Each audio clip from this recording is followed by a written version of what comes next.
हरे कृष्ण। एकादशी व्रत की महिमा असीमित है। उसके गुणगान हमारे प्रत्येक शास्त्र और प्रत्येक वैदिक ग्रंथ में पाए जाते हैं। ये एक ऐसा व्रत है जिसका श्रद्धापूर्वक पालन करने से वो बाकी तमाम व्रतों और उपवासों का फल स्वतः ही प्रदान कर देता है। अनजाने में भी इस व्रत का पालन हो जाए तो अकल्पनीय फल प्राप्त होता है। और हमारे सौभाग्य से ऐसी परम पावनी एकादशी तिथि प्रत्येक मास में 2 बार आती है, कृष्ण पक्ष और शुक्ल पक्ष में। इस बार आने वाली एकादशी भी ऐसी ही कुछ विशेष है, जिसका नाम है पुत्रदा एकादशी। पौष मास के शुक्ल पक्ष में आने वाली इस मंगलमयी एकादशी के दिन भगवान नारायण की पूजा अर्चना करने का प्रावधान है। इस दिन भगवान को विशेष रूप से दीपदान अर्पित करना चाहिए। चराचर जगत में इससे श्रेष्ठ और कोई तिथि नहीं, और समस्त कामनाओं और सिद्धियों के दाता भगवान नारायण इसके पालन से अत्यंत प्रसन्न होते हैं।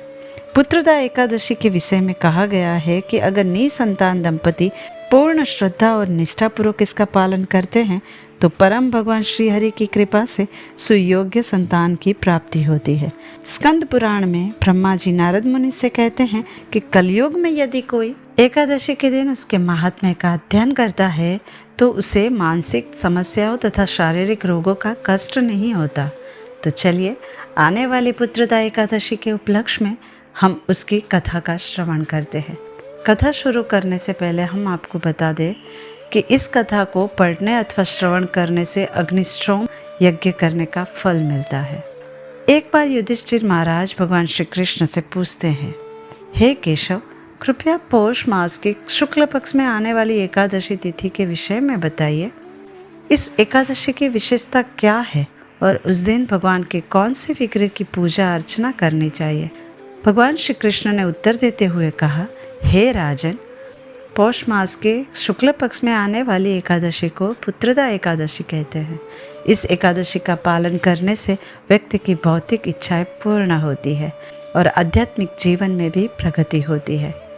ये एकादशी निसंतान दंपतियों के लिए भी एक वरदान के समान है, क्योंकि अगर कोई पति पत्नी संकल्प के साथ निष्ठापूर्वक इस एकादशी का पालन करते हैं तो उन्हें निसंदेह संतान प्राप्ति होती है, क्योंकि ऐसा ही कुछ हुआ था भद्रावती नगरी के राजा सुकेतुमान के साथ भी। हमारे भारतवर्ष में कई समृद्ध एवं गौरवशाली राजा हो गए। उनमें से एक थे राजा सुकेतुमान। उनकी रानी का नाम चंपा था। राजा सुकेतुमान के जीवन में हर सुख समृद्धि होने के बाद भी एक भारी कमी थी, और वो ये थी कि राजा सुकेतुमान का कोई वंशधर पुत्र नहीं था। इसीलिए दोनों पति पत्नी सदा चिंता और शोक में डूबे रहते थे। राजा की ऐसी दयनीय स्थिति को देखकर उनके दुखी पितर भी यही कहते कि राजा के बाद कोई और ऐसा नहीं दिखाई देता जो भविष्य में हमारा तर्पण करेगा। और ये सोचकर राजा के पितृ भी उनके दिए हुए जल को श्वास से गर्म करके पीते थे। अपने दुर्भाग्य को कोसते हुए एक दिन राजा घोड़े पर सवार होकर बिना किसी को कुछ बताए गहन वन में चले गए। राजा उस वन में घूम घूम कर भालू, मृग एवं अन्य पशु पक्षियों को देख रहे थे। मार्ग में कई सियार की बोली तो कई उल्लू की आवाज़ सुनाई पड़ती थी। ऐसे में समय का कुछ पता ही नहीं चला और राजा भूख और प्यास से विचलित होने लगे। जल की खोज में इधर उधर दौड़ने लगे। ऐसे में किसी पुण्य के प्रभाव से उन्हें एक सरोवर दिखाई दिया, जिसके समीप ऋषि मुनियों के बहुत से आश्रम थे। शोभाशाली नरेश ने उन आश्रमों की ओर देखा। उस समय शुभ की सूचना देने वाले सुकन होने लगे। राजा का दाहिना नेत्र और दाहिना हाथ फड़कने लगा, जो उत्तम फल की सूचना दे रहा था। सरोवर के तट पर बहुत से ऋषि मुनि वेद पाठ कर रहे थे। उन्हें देखकर राजा को बड़ा हर्ष हुआ। घोड़े से उतरकर राजा हाथ जोड़कर उनकी वंदना करने लगे और सभी को बारंबार दंडवत किया। वे ऋषि मुनि उत्तम व्रत का पालन करने वाले थे। राजा को वंदना करते देख ऋषि मुनि बोले, राजन, हम लोग तुम पर प्रसन्न हैं। तब राजा ने आश्चर्यचकित होकर उन ऋषियों से उनके सरोवर के निकट एकत्रित होने का कारण पूछा। इसके उत्तर में वे मुनि बोले, हे राजन, हम लोग विश्वदेव हैं।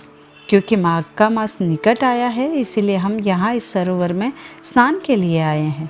आज से 5वें दिन माघ का स्नान आरंभ हो जाएगा।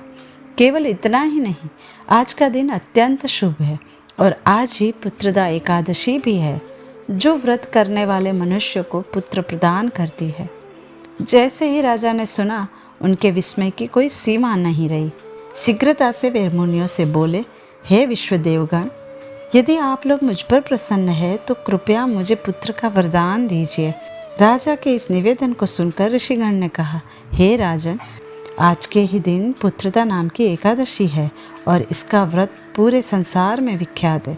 यदि तुम आज इस उत्तम व्रत का पालन करोगे तो भगवान केशव के प्रसाद से तुम्हें अवश्य पुत्र प्राप्त होगा। अपनी समस्या का समाधान होने की मनोकामना से राजा सुकेतुमान ने बड़े ही मन से श्रद्धापूर्वक और ऋषियों द्वारा बताए गए निर्देशानुसार उत्तम पुत्रदा एकादशी व्रत का पालन किया। द्वादशी के दिन पारण करके उन ऋषियों के चरणों में बारंबार मस्तक झुकाकर राजा अपने घर चले आए।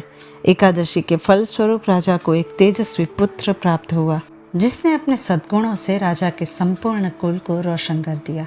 आगे चलकर वो प्रजा का पालक हुआ। कथा का समापन करते हुए भगवान श्री कृष्ण ने कहा, हे धर्मराज युधिष्ठिर, जो भी व्यक्ति इस एकादशी व्रत का श्रद्धापूर्वक पालन करता है, उसे इस भौतिक जगत में हर प्रकार के सुख प्राप्त होते हैं और जीवन के अंत में वो आध्यात्मिक जगत को प्राप्त करता है। जो इस कथा के महात्म्य को पढ़ता या सुनता भी है तो उसे भी अग्निष्टोम यज्ञ का फल मिलता है। इस एकादशी की कथा से हमें दो मुख्य बातें सीखनी चाहिए। सर्वप्रथम ये कि भौतिक जगत केवल कष्ट और पीड़ा का स्थान है। ब्रह्मा जी से लेकर चींटी तक कोई भी प्राणी इस भौतिक जगत में कदापि सुखी नहीं रह सकता। और दूसरी बात, भगवान की शक्ति स्वरूपा एकादशी ऐसा फल प्रदान करने वाली है जिसके आगे इस भौतिक जगत का कोई भी दुख टिक नहीं सकता।